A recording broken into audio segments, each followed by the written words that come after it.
So look at you, baller, 2K1s. I don't have 2 houses. I'll tell you that much. And a yacht. I'm working on. You've never been? I'm working on a second car for our family of 4.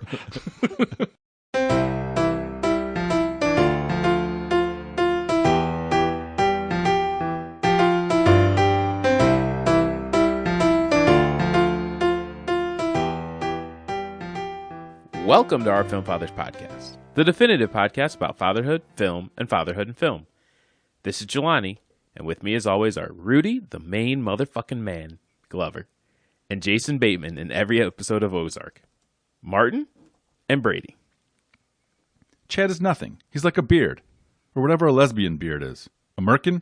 I don't know. The point is, I guarantee you they don't even kiss, okay? Take it from me.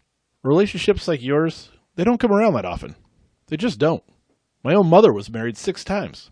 She never found happiness. An incredible sex life, but she was filled up with everything but joy. This week, we're all in on the comedy stylings of the one and only John Cena. When you think of Cena, you might picture him in the ring, flexing his muscles and delivering the "you can't see me."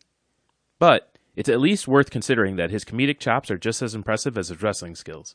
And what better films to showcase his comedic genius than Blockers and the recently released Ricky Stanockers? From being a protective father caught in the chaos of his daughter's prom night, to playing a fictional character invented by a group of friends to cover up their own misdeeds. One thing's for sure, there will be butt chugging involved.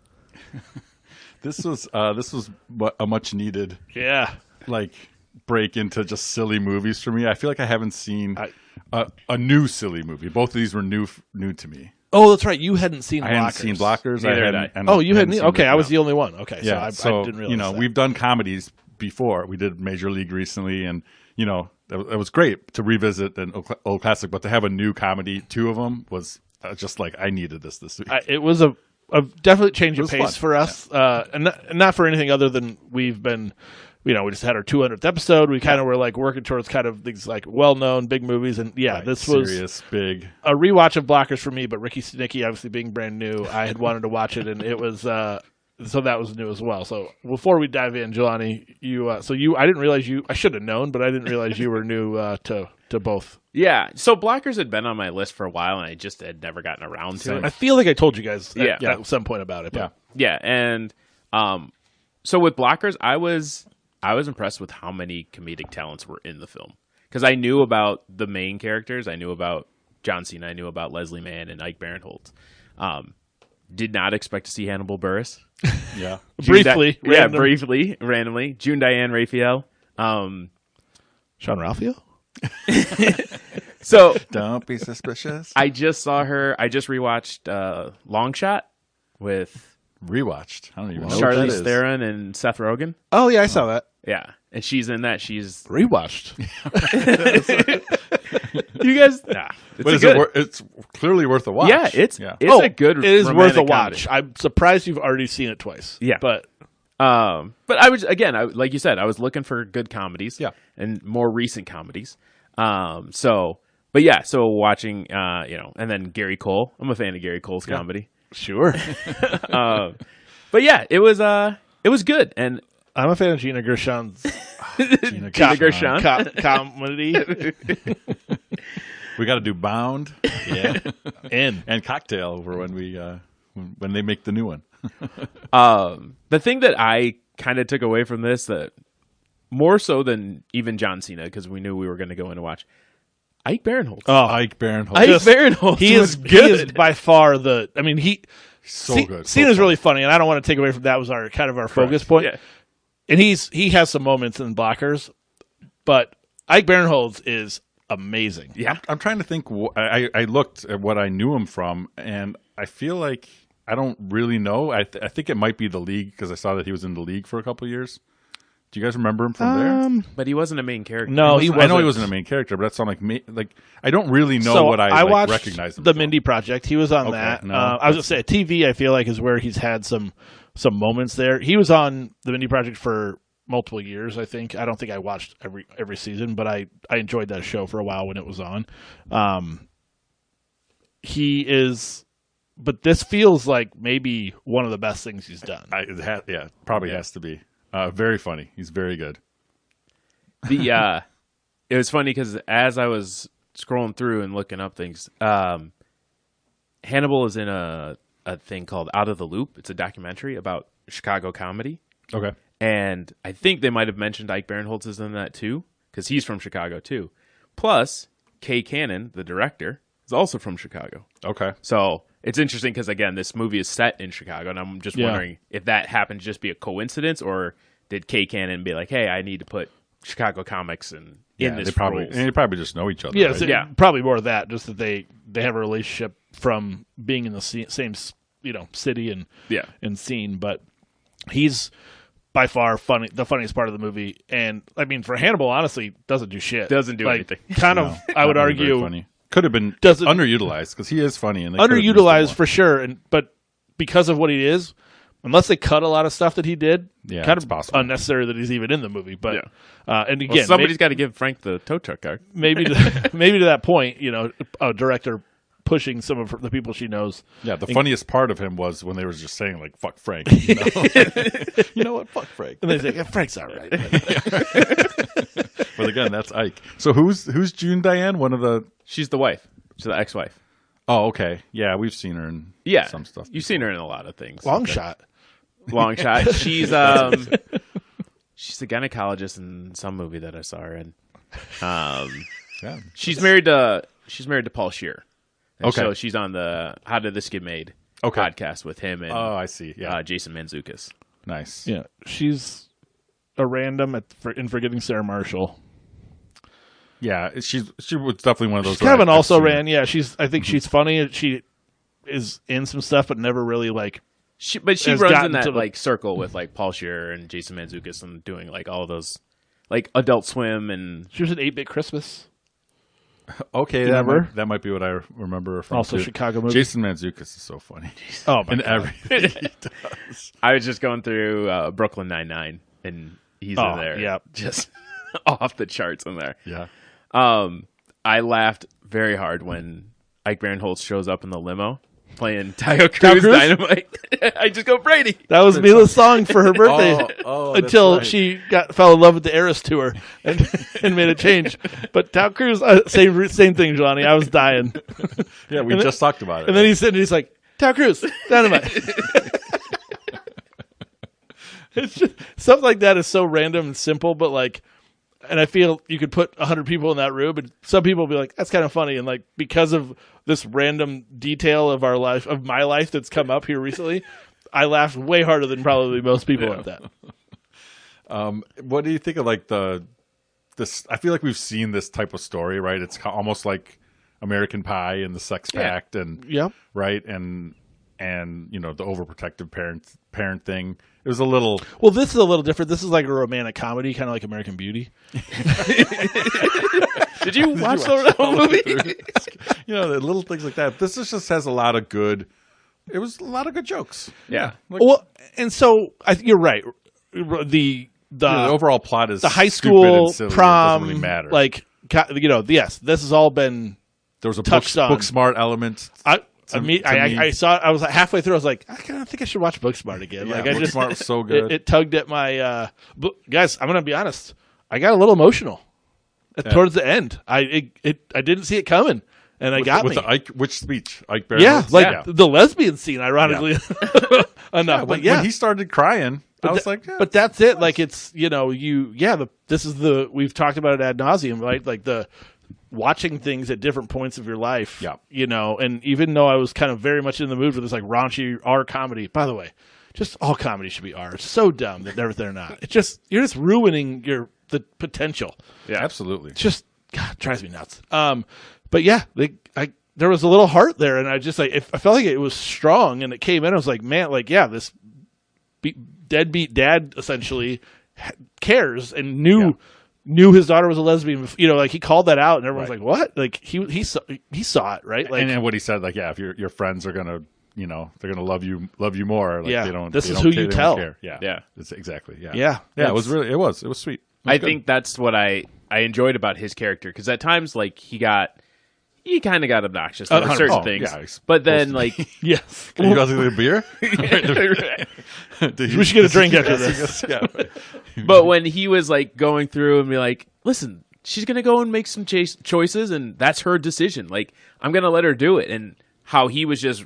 He was the only one. He was the only one who knew, the voice of reason. Knew his daughter and knew what she was going to do, and he trusted her to make those decisions. And I think that was the part that got me. I was like, yeah, that's how I hope to be with what my you kids. want. You want to be able to recognize that stuff at the moment, as opposed to being completely freaked out about opposed to being Leslie Mann potential. Well, that's obviously an extreme for sure, but just being scared of your kids making mistakes, which is obviously, as we all know, like part of life. But in the world that everyone lives in, that's not the way. Everyone's trying to like aim at this perfection path all the time. I feel like these girls were pretty responsible.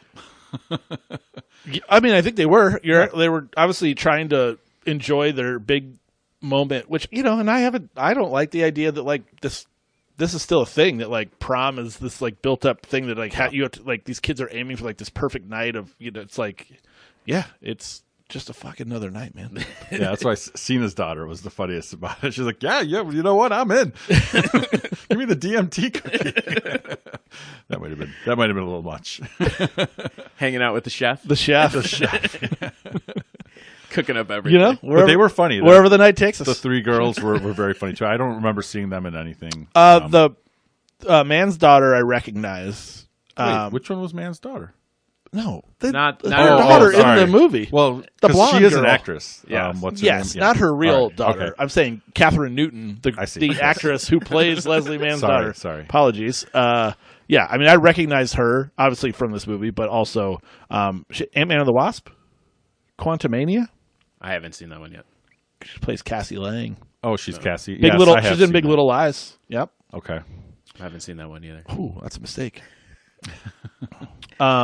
She actually had one of the funnier lines to me. I think I just didn't see it coming, and I think I was just like, my brain again. I was kind of like focused on like, all right, Cena's gonna be funny, Ice gonna be funny. The parents are where I was looking for the humor, and then she drops the girl's like, oh, it tastes like almond joy. She's like, oh, thank God it's not a mound. It's like, I'd rather eat 10 dicks than one mound. I was dying laughing. Does the almond make the mound better? I also hate a mound. But you would hate it for coconut reasons. It's funny that you would like almond joy but not mounds. Just you add the almond. I love it. It was great. It was a very funny line. I definitely like. It's rare for me to burst out loud laughing on my own. Because I was watching it by myself. But when and for like the physical comedy part, but when he had that thing up his butt, and he's spitting on it, and he's like, "Don't use your spit, use this." And then she's like, "I don't have the lip gloss or whatever," so then he spits on it. And then when it comes up and goes in his mouth, he's like, "Ah, it's in my mouth. I got ass beer in my mouth." I was dying. I'm dying. It's so stupid. It's so dumb. It's so dumb. It shouldn't be that funny, but it was very, very funny. Stuff still gets you. It was it was perfect. And you just knew the high school kids weren't going to do it. Do it for your daughter. Oh my God. It's a great scene. And that's the scene, right? You have this muscle bound dude who is, he's wearing the cargo shorts and the tucked in like the haircut. But the tight haircut. This is too long.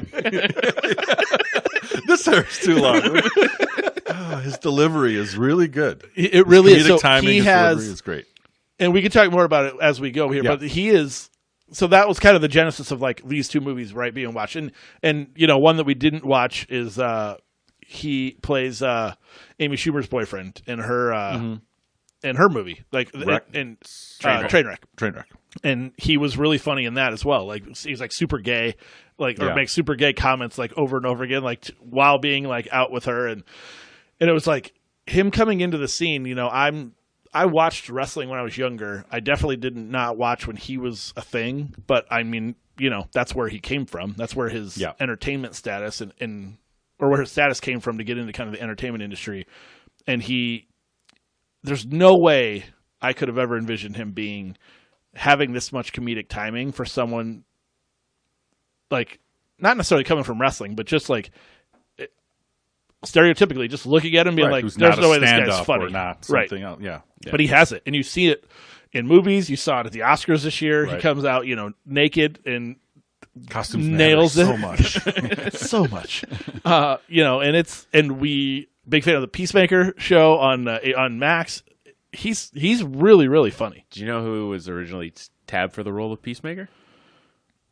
Dave Bautista? Yeah. Yes, That's what it was. Another great actor. Another good former wrestler. Yep. That came from wrestling. So we got The Rock, we got Dwayne Johnson, Bautista, and John Cena, right? But for comedy purposes, I think it's Cena for me, without a doubt. I think he's head and shoulders. They're all good. Yeah, you're forgetting Jesse the Body. Yeah. I ain't got time to bleed. Exactly.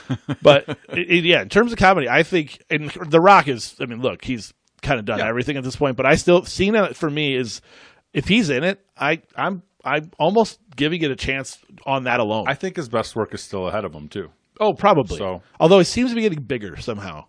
Like size? Yeah. Steroids, man. Steroids. I got addicted to them. Have you seen any of his other movies? Like The Marine, 12 Rounds? No. Where the action non-comedies? Yeah, those are action. They were the stereotypical ex-wrestler movies, I think, where The Marine... I feel like maybe I saw The Marine. Robert Patrick's in The Marine. What's your take on them? They're just kind of... They're just your standard also action. yeah, your standard action films. But yeah, they're ridiculous and silly. But you know, it's that Fast X. Fast X. Yeah. Definitely one that we enjoyed as well. But yeah, I think it's just he does a good job. He does a good job of being able to not only flip on the comedy and play that, but also kind of the sentimental role of being the dad and things like that. You know that he's also, I think he has the record for the most Make-A-Wish requests granted. Correct. He's huge into that. Yeah. Yeah, there's like I watched like an E60 or something on that, and it's like, it's alarming. Like, it's not even close. He like lives for it, and it's great. So he's real life Ricky Stanockers. Ferdinand? No. He was the voice of Ferdinand. Oh, I did watch that. We have not watched ago. Ferdinand, but a favorite in our house is Elbow Grease, the books, which are his books that he's written. It's about a monster truck and his. Is there anything John Cena can't do? I don't think so. He's gonna get cast in some dramatic role next year and just blow everyone away. Yeah. Win an Oscar. That one feels like a leap, but he's got a rap album. I think 2 maybe. Really? Yeah. He sang the his own intro. That's his own. The intro into the WWE is his own song. Yeah. So I heard it earlier. One. I'm not saying it's good. I'm just saying, pointing it out that he has one. Just going through the resume. Yeah, he delivers. And again, I think in my brain, I thought there was more humor from him in Blockers, and it was more Ike. Yeah. But he plays that role, the square role. You know, this jacked up guy who's more of a square, and he's kind of exactly what you want, right? The dynamic between all three of those parents is you're kind of touching on all aspects of parenthood. Leslie Mann always plays Leslie Mann, right? A little neurotic, and just about since 40-Year-Old Virgin, and then This Is 40. Big Daddy. Well, 40-Year-Old Virgin, she wasn't this character. This type of character. She was the drunk party girl in 40-Year-Old Virgin. Oh, she was? Yeah. She's the French I toast. thought she was the sister. Yeah, that's Elizabeth Banks. Oh, I'm sorry. I'm thinking of Knocked Up. Yes, Knocked Up. Right. Sister. She is a sister of. Right. I didn't. You're right. Yeah. Jelani's right. For the record, on the pod, on tape, Martin is wrong. Yeah, I was thinking of Knocked Up. Just folded it. And This Is 40. And This Is 40. Yes, very much so. Again, I love another movie set in Chicago. Did you guys watch Blockers first and then Sticky? Because I actually went the opposite way. I went Blockers first. I went Blockers first. Okay, which is good. I mean, it really doesn't matter, but I think the reason I ask is so I'd seen Blockers, and Mary was going to watch both with me. And the first night I was like, I want to watch a new movie, so we watched Ricky Stanockers, which just came out on Prime here a month ago or so. And guys, I fucking loved it. You loved it. I did. I mean, they're recognized for what it is. Like it's not like a great movie per se, but it's you kind of touched on it earlier, Martin. It's kind of a movie you don't see very often anymore, and it's like it's one-liners that are hitting Like every time there was a lull, there was a really funny laugh out loud one-liner that like just kept you in it the whole time.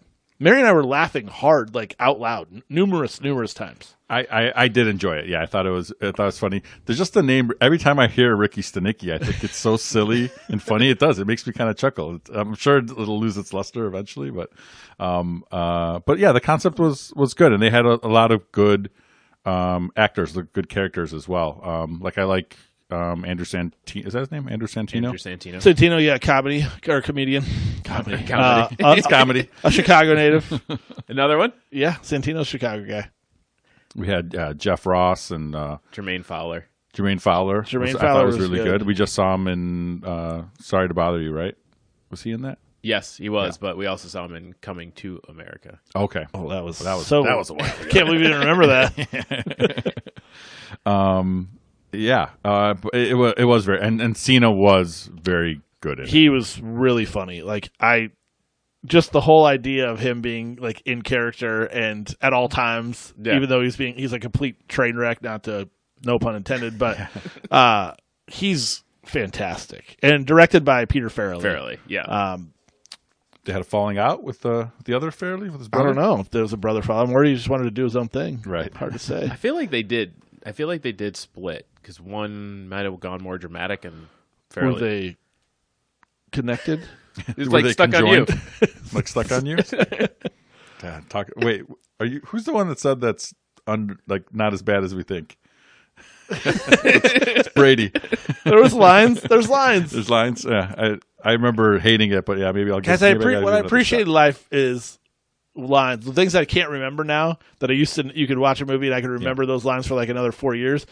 I've already forgotten half of Ricky Stanockers. Right, I can't. Probably should have wrote it more down. This shit doesn't stay up here anymore, and so when I'm watching it, I'm appreciating in the moment that like this is funny. There's a really funny lines happening in this movie. Yeah, I can't. In 5 years, we can rewatch this when it's rated like 30%, and we go back and do another Rotten Tomatoes run. But it's not a great movie, but it's also great. Loved it. Yeah, it was funny, and a funny concept, kind of a unique.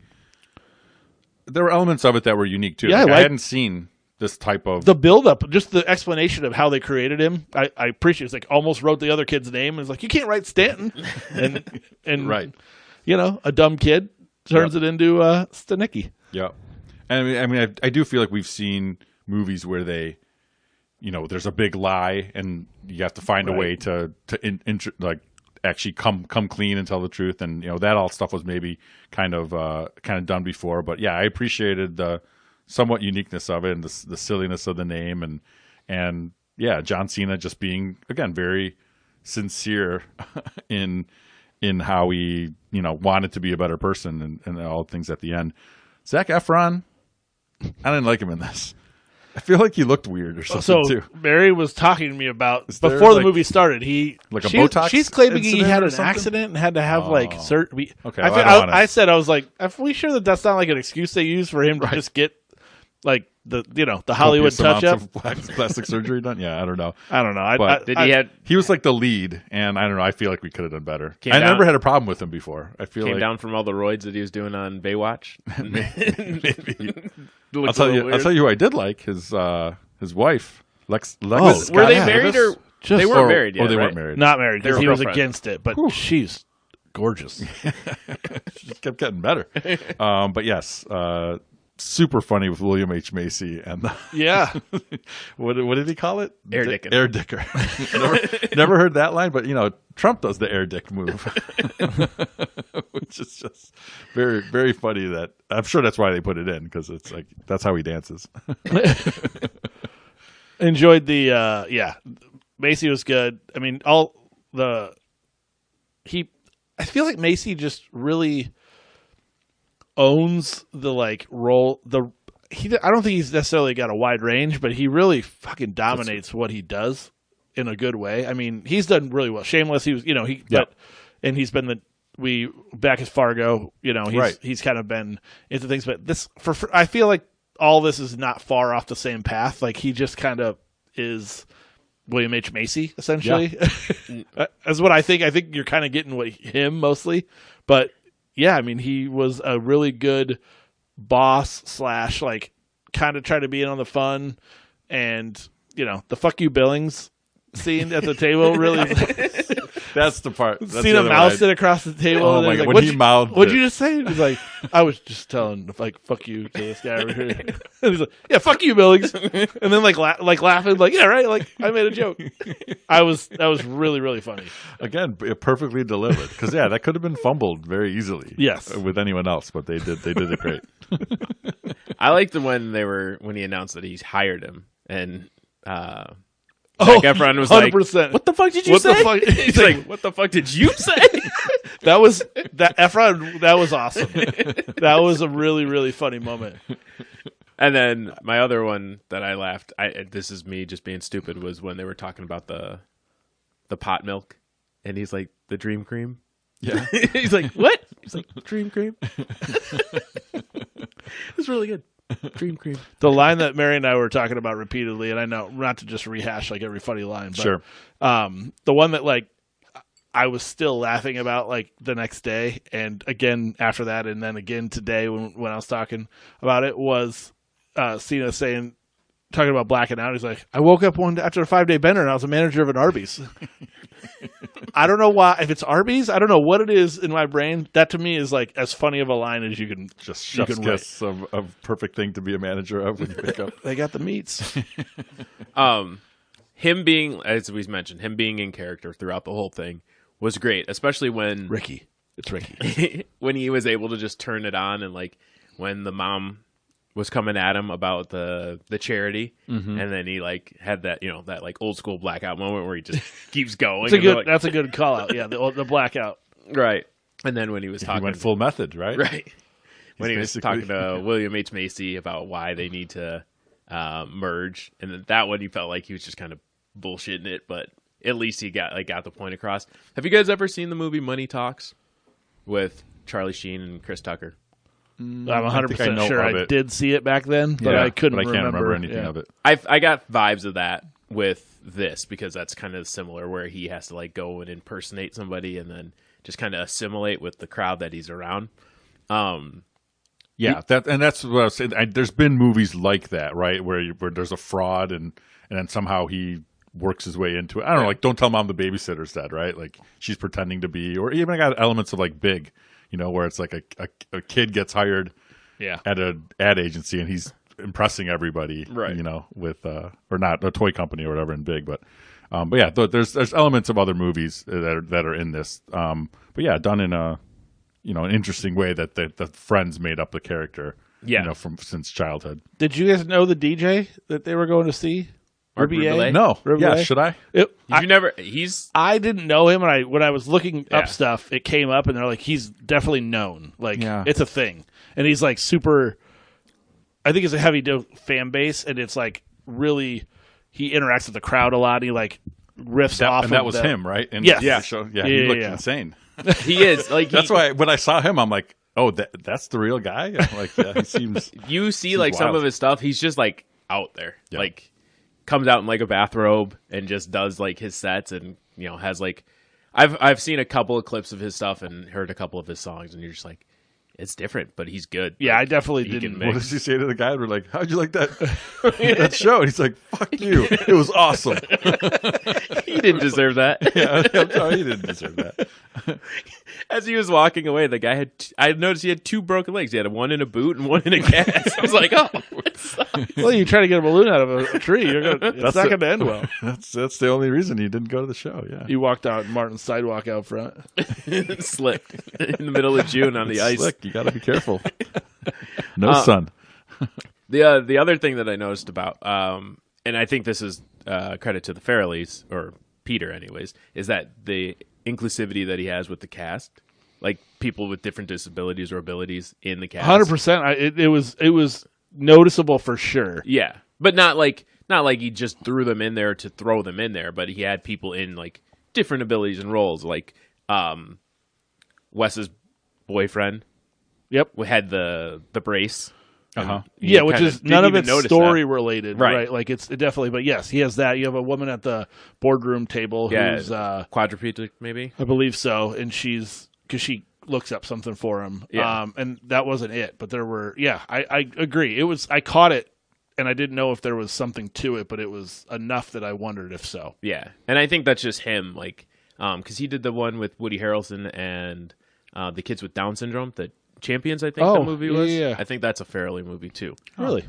So yeah, maybe just a cause that is near and dear. Yeah. So I credit to him for just expanding the role and expanding the cast, giving people more opportunities. How about when Cena's girlfriend with the long hair? He's like, no, your hair's beautiful. It's also really weird. All people see is your insanely beautiful hair. Rapunzel. Like, that's exactly right. It feels like Cena's just like riffing at that point and just completely in his element. I mean, that's really, really impressive professional comedy style acting, and he's just fucking great at it. Yeah, he's like, Mo is my attaché. Don't you have an attaché? No, I'm not a foreign diplomat. Like, just great, good little lines. Did you guys feel like Jeff Ross's nose was way too big? Like, I'm not saying anything comedically big. Like, it just seemed unusual. It felt like a lot of prosthetics. I don't think his face really looks like that. I haven't seen him in a while, though. I don't think he looks good. That kind of took me out of it a little bit with him. But I mean, that was obviously over the top scene. Yeah. With him in general, but maybe I feel like the Moyle scene has been done with Seinfeld, right? Didn't Kramer end up doing the bris or something like that? Or not with a cigar cutter, I don't think.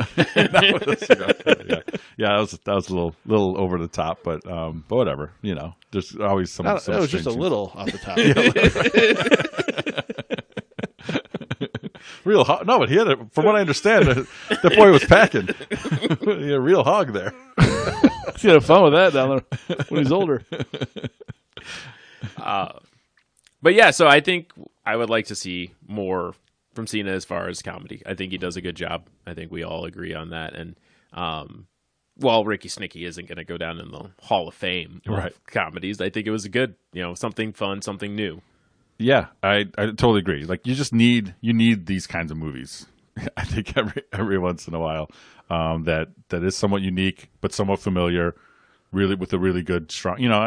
I had elements of thinking I missed Chris Farley when I was watching this. Because Chris Farley, he didn't make a lot of movies, passed way too soon, but he just makes me laugh just seeing him being on the screen.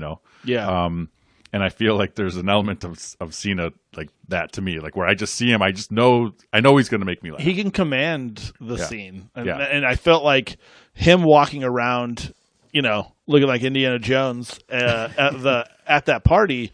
It was him like commanding the room to agree as this literal larger than life character. Yeah, and that is him in all those movies, exactly like you said. Like I said earlier, when I see him in a movie, like, it's weirdly, I can't say that about a lot of comedic actors, but Cena makes me want to watch a movie because I feel like I'm going to get a somehow really funny performance out of him.